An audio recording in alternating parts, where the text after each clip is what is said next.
작은 자들아, 내가 아직 잠시 너희와 함께 있겠노라. 너희가 나를 찾을 것이나 일찍이 내가 유대인들에게 너희는 내가 가는 곳에 올 수 없다고 말한 것과 같이 지금 너희에게도 이르노라. 새 계명을 너희에게 주노니 서로 사랑하라.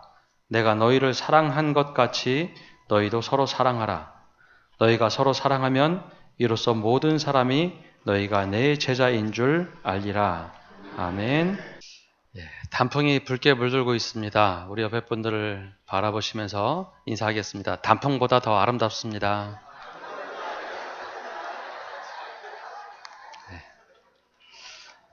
너무 좋아하시는데요. 아직 틀지 마세요.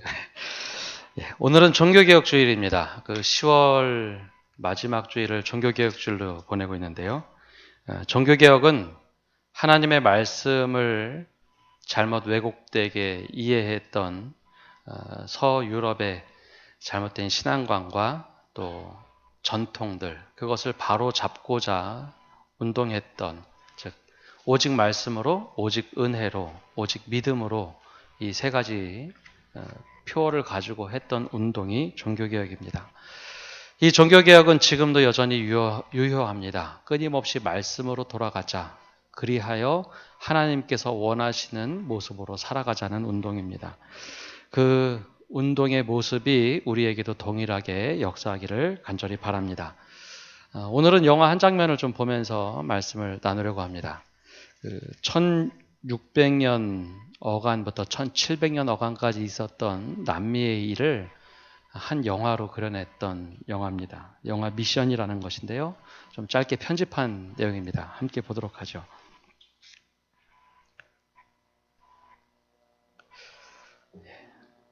소리 좀 키워주시죠.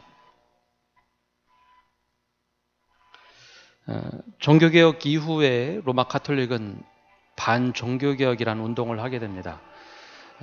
개신교의 위협을 받아서 여러 곳으로 선교사들을 파송하게 되죠. 그 중에 하나가 이 남미에 선교사들을 많이 파송하게 됩니다. 그 당시 많은 선교사들이 그곳에 도착해서 일찍 살해를 당합니다. 근데 예수의 소속 선교사들이 그곳에 과란이족에 선교를 하게 되죠. 그 모습을 영화로 담아냈던 것이 영화 미션입니다.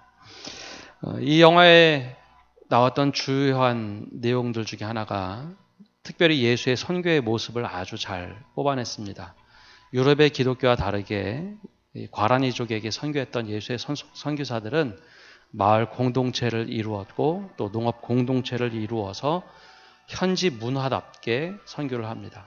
그 기존에만 하더라도 대부분은 원주민들을 바꾸는 역할을 했지만 이들은 원주민에게 맞는 선교를 하죠.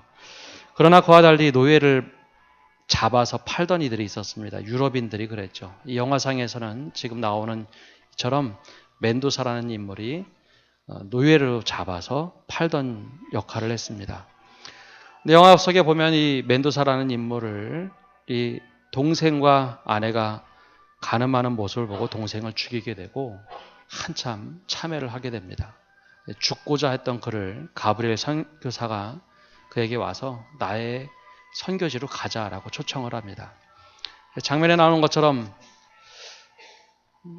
이 멘도사라는 인물은 가브리엘 손에 이끌려서 그 현지로 가게 됩니다. 근데 놀랍게도 자신들을 잡아 팔던 이 멘도사를 과란이족은 형제로 받아들여 줍니다. 선교사들한테 말을 배우고 복음을 배우고 사랑을 배웠던 그들이 놀랍게 변화된 모습으로 살아가는 모습을 봤던 이 멘도사라는 사람은 점차적으로 변화를 경험합니다. 사랑이 이곳에 있구나. 하나님의 나라가 이 땅에 있구나라는 고백을 하게 되죠. 그리고 나서 본인은 신부로 서원을 하며 신부 서품을 받게 됩니다. 100년의 역사를 압축했던 이 영화에서는 100년이 지났을 때 추기경이 이곳에 가서 교황 명을 따라서 스페인령에서 포르투갈령으로 바꿔야 된다는 명령을 받고 갑니다. 여러 곳을 둘러보는데 이곳이 하나님의 나라처럼 모든 이들이 찬양을 하는 모습, 함께 살아가는 모습, 말씀을 배우는 모습을 보면서 큰 충격을 받습니다. 그러면서도 정치적인 판단을 내리고 스페인령에서 포르투갈령으로 바꾸는 결정을 하게 됩니다. 실제로 1735년 어간에 포르투갈 군대와 스페인 군대가 함께해서 이 과라니족을 전쟁을 통해서 거의 몰락하도록 만들죠. 이 영화 마지막 장면에 이 적나라한 모습들이 100년어간의 모습이 나옵니다. 그리고 나서 이 마지막 장면에 이 음악의 주제였던 On Earth as it Heaven이라는 이야기를 합니다. 즉 하나님의 나라가 이 땅 위에 임했던 곳 하면서 이 영화가 마치게 되죠. 영상을 보면서 지금 이 얘기를 해드린 것은 영화에 흐르고 있는 주제가 있기 때문입니다.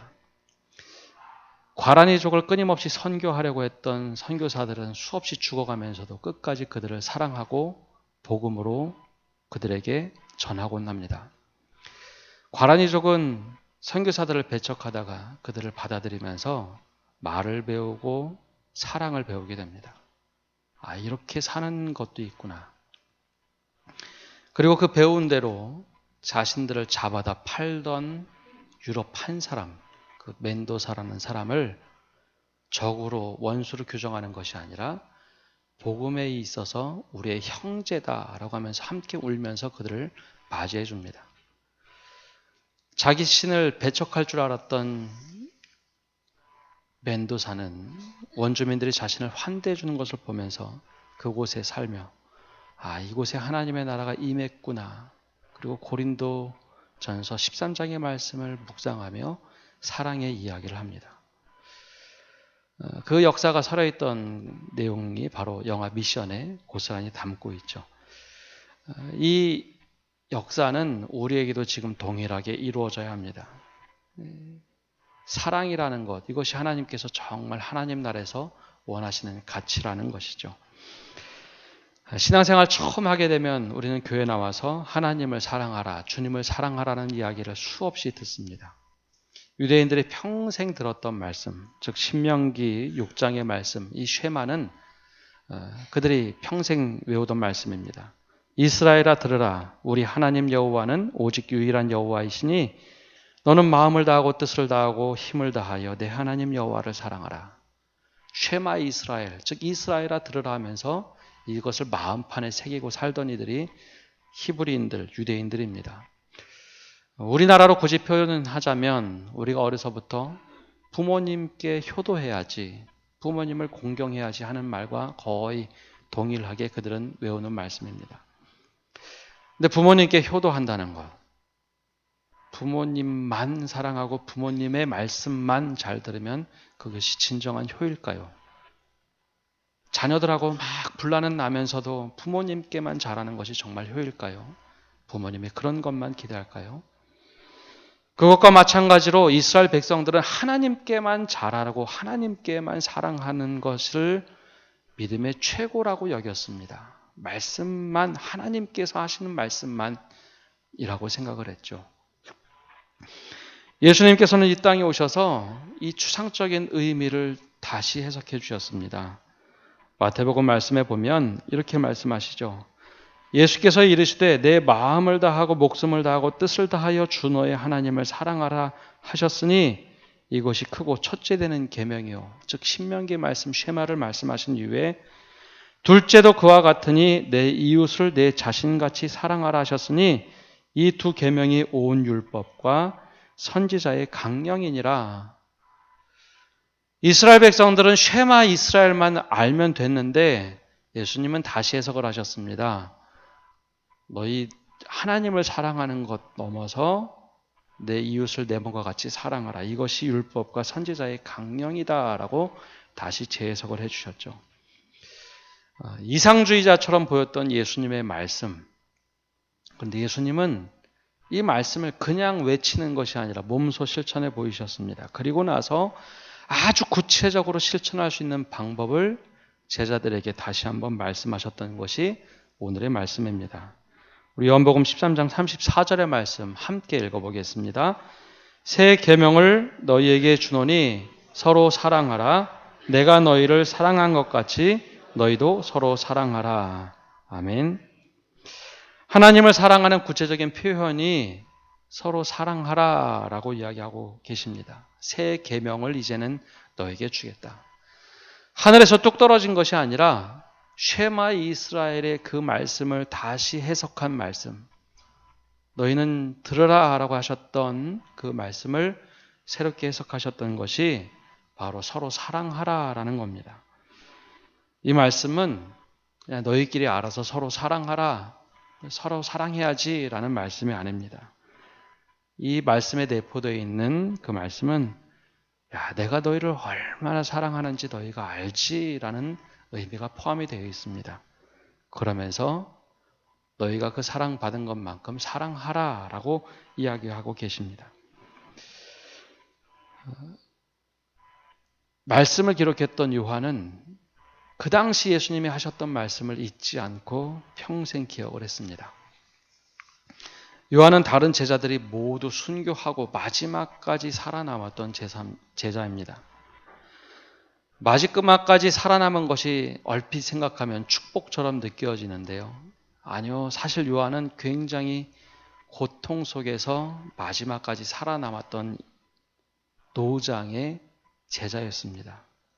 왜냐하면 그가 마지막까지 살아남으면서 소아시아 교회가 얼마나 박해를 많이 받는지, 얼마나 많은 사람이 끌려가서 죽었는지, 믿음의 동료들이 얼마나 많이 배신을 했는지 이 모든 것을 다 보았기 때문입니다.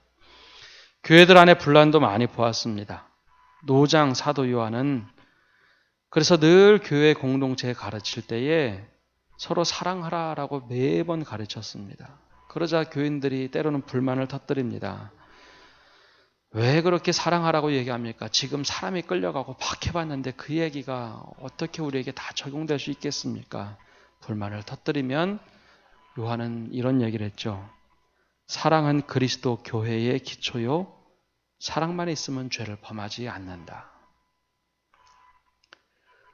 끝까지 남아서 교회를 지켰던, 마지막에 하나님의 부름을 받았던 제자 사도 요한이 해줬던 이야기는 요한복음을 쓸 때도, 요한 서신을 쓸 때도 이 이야기를 합니다.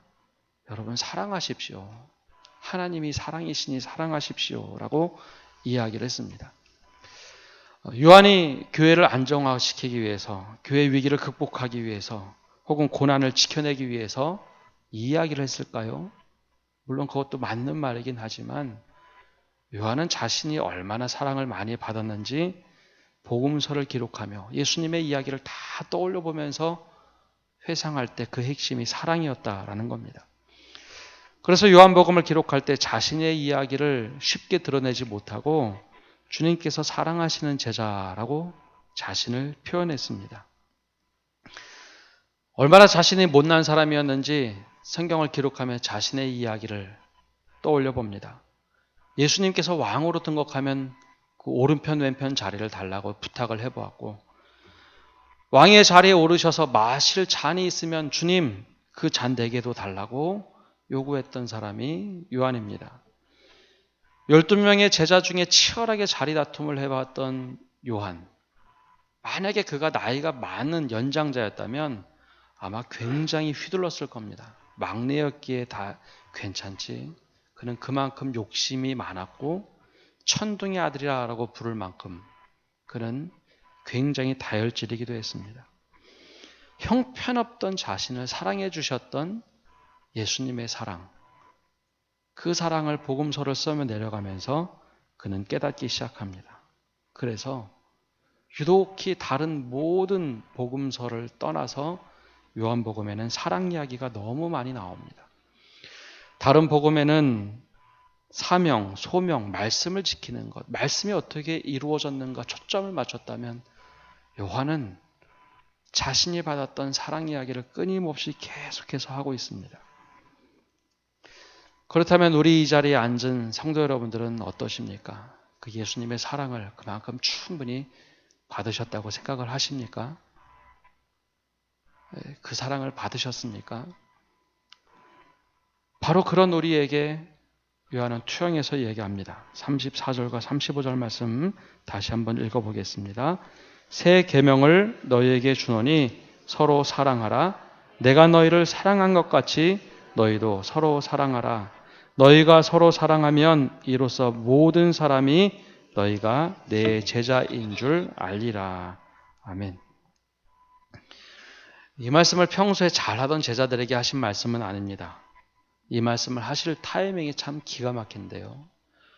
이 하셨던 이날의 말씀은 유월절 마지막 만찬을 하던 날, 즉 우리가 최후의 성만찬이라고 부르던 그날 이 이야기를 하셨습니다.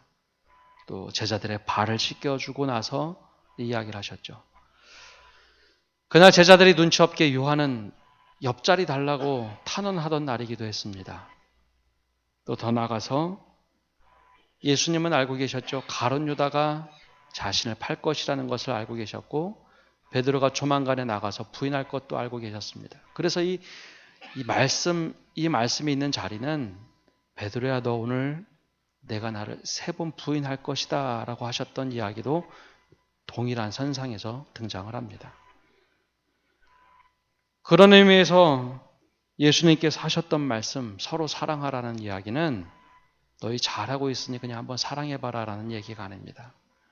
너희들 정말 보잘것없는 일을 할 거야. 그럼에도 불구하고 내가 너희를 사랑하고 있으니 너희도 서로 사랑하라 라는 이야기입니다. 사도 요한은 이 말씀이 마음에 사무쳤습니다.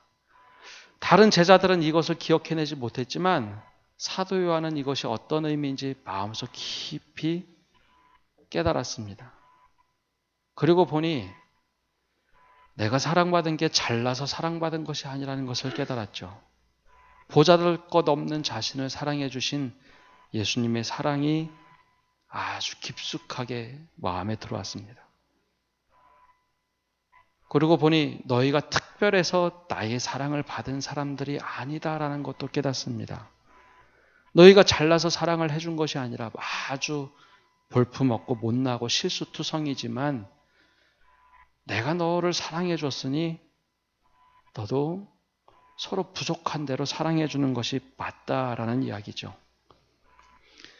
다른 사람들은 더 잘나서 사랑을 받았다고 생각할지 모르지만 아니 너희는 너무 부족하고 창피한 일을 할지라도 너희들 스스로 사랑을 받은 만큼 서로 돌봐주라는 이야기입니다. 부족한 것에서 사랑을 받았으니 부족한 사람을 사랑하는 것, 상처받은 사람을 사랑하는 것, 연약한 너희를 스스로 사랑해 주는 것, 이것이 맞다는 것이죠. 그렇게 사랑해 줄 때 많은 사람들이 너희가 내 제자인 줄 알 것이다 라고 주님이 말씀해 준 겁니다. 역으로 말하자면 지지고 볶고 싸운다면 너희는 내 제자가 아니다 라는 이야기죠. 사도 요한이 편지를 보내면서 이렇게 이야기를 합니다. 이 말씀은 요한 1서의 말씀은 우리 형제자매로 한 절씩 한번 나누어서 보겠습니다. 형제부터 한번 읽겠습니다. 사랑하는 자들아 우리가 서로 사랑하자. 사랑은 하나님께 속한 것이니 사랑하는 자마다 하나님으로부터 나서 하나님을 알고 8절입니다. 하나님을 알지 못하고 이는 하나님은 사랑이시죠. 또 형제 읽겠습니다. 하나님의 사랑이 우리에게 이렇게 나타난 바 되었으니 하나님이 자기 독생자를 세상에 보내심은 그로 말미암아 우리를 살리려 하심이라. 10절 읽겠습니다. 사랑은 여기 있으니 우리가 사랑하사 11절 함께 읽겠습니다. 사랑하는 자들아 하나님이 이같이 우리를 사랑하셨은즉 우리도 서로 사랑하는 것이 마땅하도다. 아멘. 복음서를 쓸 때는 주님의 음성을 듣고 기록한 겁니다. 서로 사랑하라. 내가 너희를 사랑한 것 같이 너희가 서로 사랑하는 것이 맞다라고 말씀하셨다면 사도 요한이 다시 편지를 보낼 때는 이렇게 얘기합니다. 사랑하는 자들아 하나님이 이같이 우리를 사랑하셨은즉 우리가 서로 사랑하는 것이 마땅하지 아니하냐라고 이야기합니다. 그러면서 그 편지 요약을 하면서 이렇게 얘기를 하죠. 누구든지 하나님을 사랑하노라 하고 그 형제를 미워하면 이는 거짓말하는 자니 보는 형제를 사랑하지 못하는 자는 보지 못하는 바 하나님을 사랑할 수 없느니라 라고 이야기하고 있습니다. 사도 요한이 얼마나 많은 박해를 받고 고통을 받으면서도 사랑 이야기를 할 수 있었던 것, 그것은 받은 사랑이 감사했기 때문입니다. 그렇다면 우리는 이 사랑을 나누고 살아가고 있습니까? 먼저 가정에서 이 사랑을 나누고 살아가고 있습니까? 더 나아가서 우리 교회 안에서 이 사랑을 나누고 계십니까? 너무 오랫동안 말하지 않아서, 때로는 굳어져 있어서, 갈등의 골이 깊어서 사랑할 수 없다고 말한다면 우리는 하나님의 말씀에 반쪽짜리 믿음을 갖고 사는 사람들입니다. 하지 말라를 하지 않는 것은 참 쉽습니다. 그냥 하지 않으면 됩니다. 그러나 너희가 이같이 서로 사랑하라라는 말씀을 따르고 사는 것은 그만큼 내 행동이 필요하고 의지가 필요합니다. 사도 요한만이 이런 이야기를 하는 것이 아니죠. 바울도 그 사랑을 받아보았기에 고린도께 편지를 보내며 이렇게 얘기합니다. 내가 사람의 모든 말과 천사의 말을 할 수 있을지라도 내게 사랑이 없으면 울리는 징이나 요란한 꽹과리가 될 뿐입니다. 내가 예언하는 능력을 가지고 있을지라도 또 모든 비밀과 모든 지식을 가지고 있을지라도 또 산을 옮길 만한 믿음을 가지고 있을지라도 사랑이 없으면 아무것도 아닙니다. 내가 내 모든 소유를 나눠줄지라도 내가 자랑 삼아 내 몸을 넘겨줄지라도 사랑이 없으면 내게는 아무런 이로움이 없습니다. 사랑은 오래 참고 친절합니다. 사랑은 시기하지 않으며 뽐내지 않으며 교만하지 않습니다. 사랑은 무례하지 않으며 자기의 이익을 구하지 않으며 성을 내지 않으며 원한을 품지 않습니다. 사랑은 불의를 기뻐하지 않으며 진리와 함께 기뻐합니다. 사랑은 모든 것을 덮어주며 모든 것을 믿으며 모든 것을 바라며 모든 것을 견딥니다. 사랑은 없어지지 않습니다. 그러나 예언도 사라지고 방언도 그치고 지식도 사라집니다. 그러면서 마지막에 했던 이야기가 믿음, 소망, 사랑 이 세 가지는 항상 있을 것인데 그 중에 제일은 사랑이라 라고 이야기합니다. 사랑하는 성도 여러분, 우리 안에 사랑이 없음에 대해서 안타까워해야 합니다. 그리고 슬퍼해야 합니다. 왜냐하면 주님께서 우리를 향하여 서로 사랑하라라고 말씀하시기 때문입니다. 사랑해 보려고 노력을 해봐야지 됩니다. 사랑은 감정의 문제가 아니라 사도 바울도 그리고 사도 요한도 말하는 사랑은 의지입니다. 의지가 있어야 오래 참고 친절하고 시기하지 않고 뽐내지 않으며 교만하지 않을 수 있기 때문이죠. 가정 안에서의 사랑도 우리는 자꾸 감정의 사랑을 생각하는데 아니요. 꼭 우리가 감정을 뒤로하고 내가 사랑해내겠다고 하는 그 사랑, 그것이 내가 받은 사랑을 흘려보내는 사랑일 때 가능합니다. 게리 체프먼 목사님의 지었던 책 하나님의 5가지 사랑의 언어라는 책이 있습니다. 그 책을 보면 어떻게 우리가 사랑을 해낼 수 있는가에 대해서 이야기하고 있습니다. 제일 먼저 이야기하는 것이 인정해 주는 말로 사랑하자라고 얘기합니다. 우리 사회는 왜 이렇게 비난과 저주가 난무하는 사회가 되어버렸는지 모르겠습니다. 다 같이 비난을 하며 살아갑니다. 그곳에는 사랑이 깃들 수 없습니다. 그래서 그는 이야기합니다. 이러한 시대 속에 우리는 인정해주는 말로 사랑하자라고 얘기합니다. 수고하고 누가 잘했으면 야 잘했다고 격려해주면 되는데 왜 굳이 꼴에 잘했네 잘났네 그런 얘기를 왜 하는지 모르겠습니다. 잘하면 잘한다고 격려해주는 것이 사랑입니다. 인정해주는 것이 사랑입니다. 두 번째는 우리에게 남은 시간을 소중한 것에 함께하는 것이 사랑이라고 얘기합니다.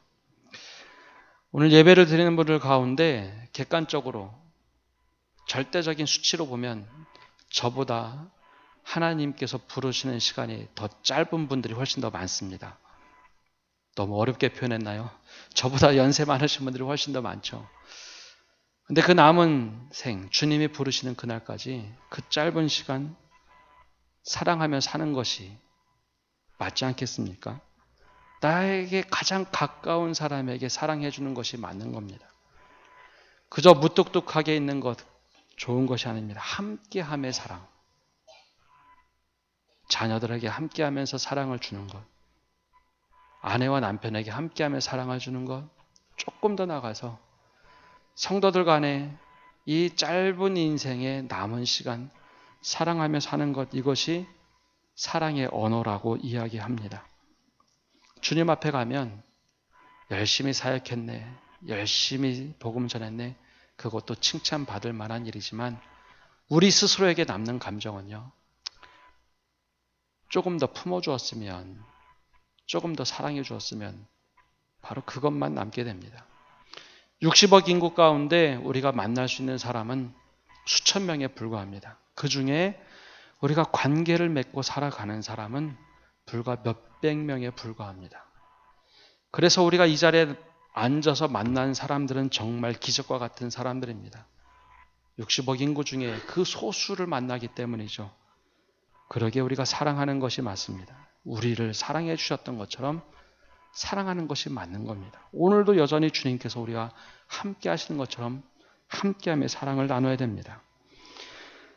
세 번째로 그는 이야기합니다. 마음의 선물을 듬뿍 담아서 나누라고 이야기합니다. 요즘에 부부 학교, 저희들끼리는 부부 사랑 학교라는 것을 지금 4주째 보내고 있습니다. 어제는 서로 한번 편지를 써서 읽는 시간도 가졌습니다. 편지를 쓴 사람도, 편지를 읽는 사람도, 또 편지를 듣는 사람도 모두 다 감정의 따뜻함이 오고 가고 했습니다. 거창한 선물이 아니라 내 마음의 선물을 담아서 먼저 다가가는 것, 그것이 사랑의 언어입니다. 말로 하는 것, 그거 중요하지 않습니다. 우리에게 최고의 선물을 주셨던 하나님은 바로 독생자 아들을 우리에게 주셨죠. 그렇다면 우리도 누구에게가 먼저 가서 사랑의 선물을 줘보는 것, 그것이 필요합니다. 뭐 그렇게 힘들다고 저 사람이 먼저 하면 내가 움직여야지. 우리 자녀가 먼저 미안하다고 하면 내가 먼저 해야지. 남편이 먼저 사과하면 내가 해야지. 그거 때를 놓칠 수 있습니다. 먼저 한번 사랑의 선물을 나눠보십시오. 또 더 나아가서 이야기합니다. 봉사함으로 사랑할 수 있다라고 얘기합니다. 누군가를 한번 섬겨보십시오. 삶이 너무 힘들면 거꾸로 봉사를 해보면 사랑이 어떤 의미인지 알게 됩니다. 그리고 마지막에 그는 이야기합니다. 한번 우리 안아봅시다 라고 얘기합니다. 언제가 우리나라에 들어왔던 문화 중에 하나가 프리허그라는 거였습니다. 그냥 길거리에서 안아주는 일이었죠.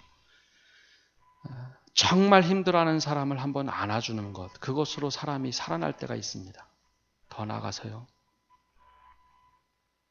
나하고 정반대에 있는 사람을 혹시 안아보신 적이 있습니까? 목회를 하면서 한번 그런 프로그램을 진행한 적이 있습니다. 100여 명이 가서 다 돌아가면서 꼭 안아주는 일을 해본 적이 있습니다. 나하고 생각이 같던 틀리던 상관이 없이 원을 그려가면서 100명 이상의 사람들을 다 안아주는데 한 2-3시간이 걸렸습니다. 꼭 안아주는데요.